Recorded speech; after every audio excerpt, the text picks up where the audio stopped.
बात है भैया मास्टर।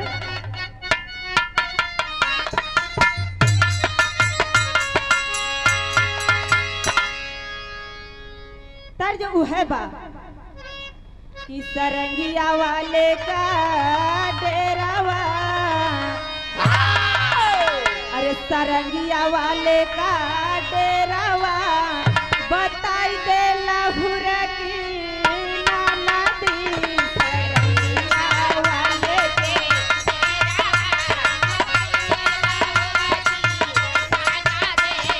क्या बात है।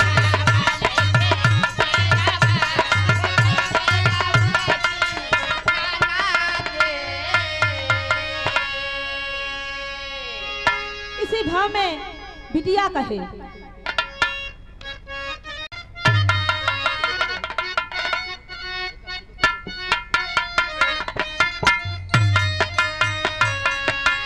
भैया, समाज के सच्चाई, समाज के हकीकत बिटिया कहे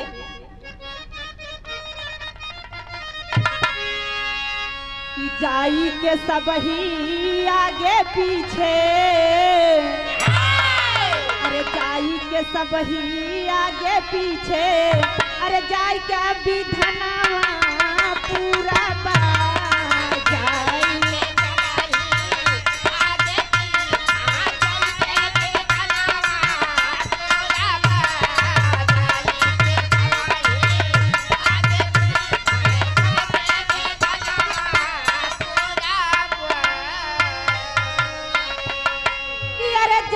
सब ही आगे पीछे, अरे जाई के विधनवा पूरा बा। हंसारो के से नारू की है, अरे हंसारो के से नारू की है, यही दिनवा दिनवा पूरा बा।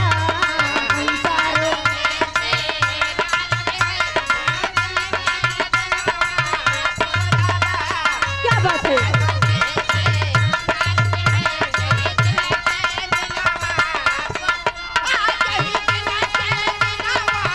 क्या बात है भैया।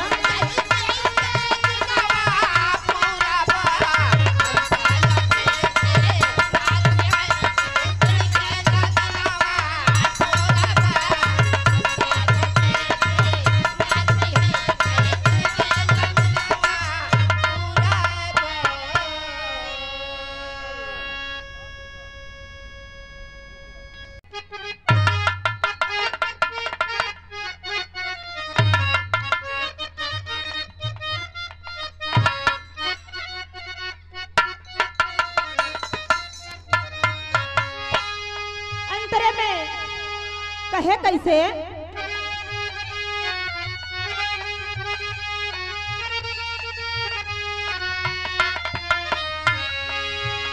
के मुट्ठी बांधल आयल सब ही, अरे जाई हाथ फैलाई हो कि कर्म कमाई जे कर जैसन कीर्ति गावल जाई हो।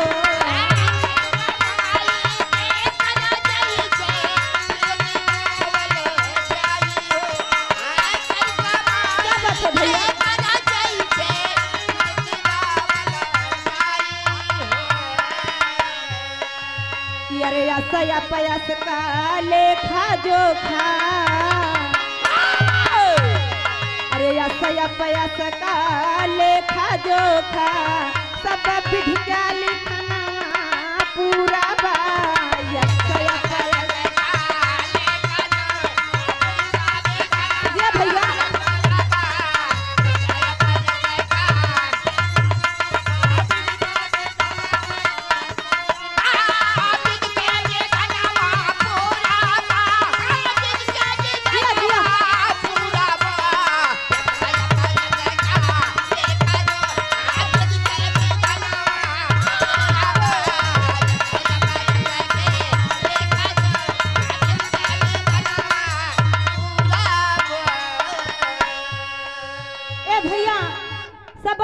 अपन नसीब लेके यही धरती पे आवत है।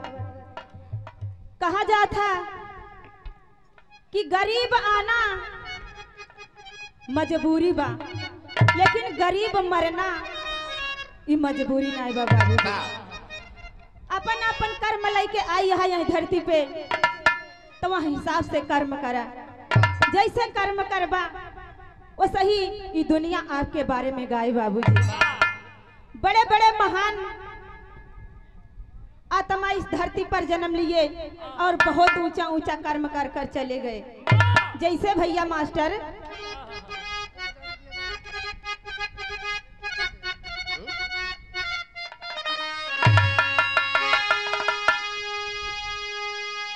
सत्य कमाई सूर कबीरा, अरे लेखन मीरा बाई हो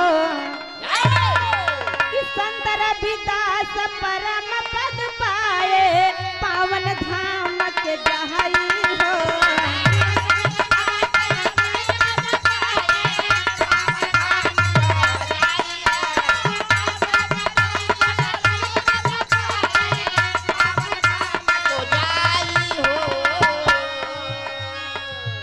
सत्य सार साईं जो साधा, सत्य सार साईं जो साधा, सारा सगुनवा पूरा बा। सत्य सार क्या बात है भैया।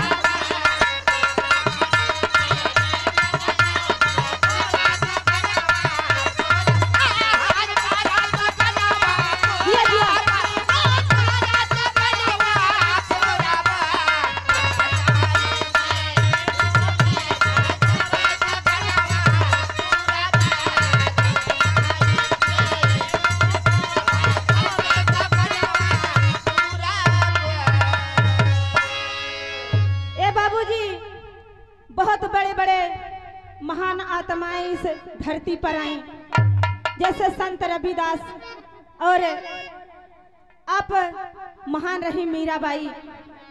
वाकई इस धरती पर बहुत अच्छे अच्छे सुविचार दिए दुनिया वालों को जीने के लिए, अच्छे अच्छे मार्गदर्शन किए बाबूजी।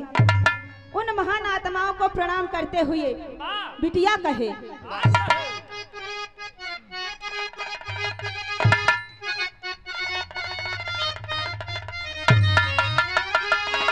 कि अरे नेक कमाई कर ले बंदे, सांस का ना जाना हो। कि नेक कमाई कर ले बंदे, सांस का ना जाना हो। कि समय के रहते सोचा नहीं तो पीछे पड़ा पछताना हो।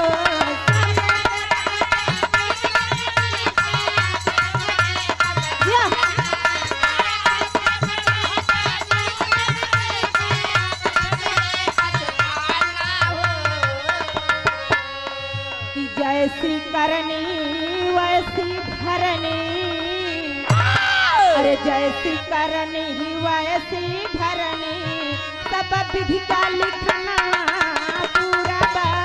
जैसी करनी जी भैया।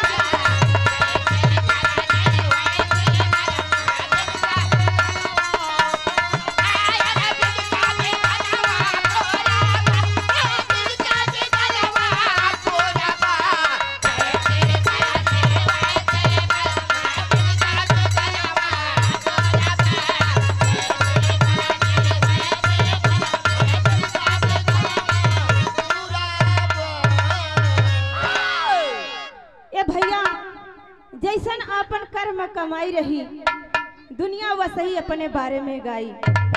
यानी कर्म ऐसन करा कि बड़न के बीच में स्नेह रहे, सम्मान रहे, और बूढ़े बुजुर्गन का आदर करा, और नन्हे मुन्ने बच्चन का सच्चाई के मार्ग दिखावा, यानी शिक्षित बनावा बाबूजी। दुनिया में जितबे जितना अपन गुणगान होई उसी कहीं ज्यादा जब इस धरा धाम को तक चले बाबूजी, तब मनई जाने ये बहुत पुण्य आत्मा थे, जब तक इस धरती पे थे बहुत महान इंसान रहे बाबूजी। अंतिम भाव में, अंतिम बंद में बिटिया कहे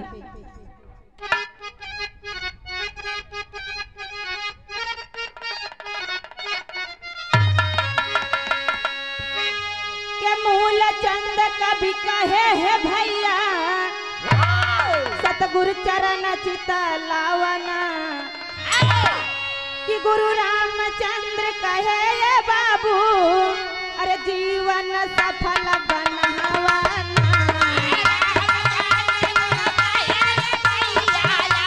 क्या बात है?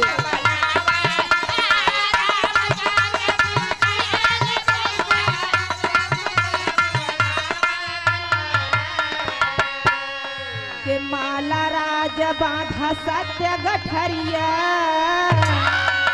अरे माला राज बांधा सत्य गठरिया तब सपनावा पूरा बा।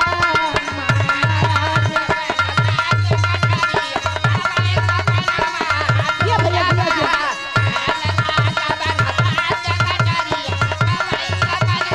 क्या बात है?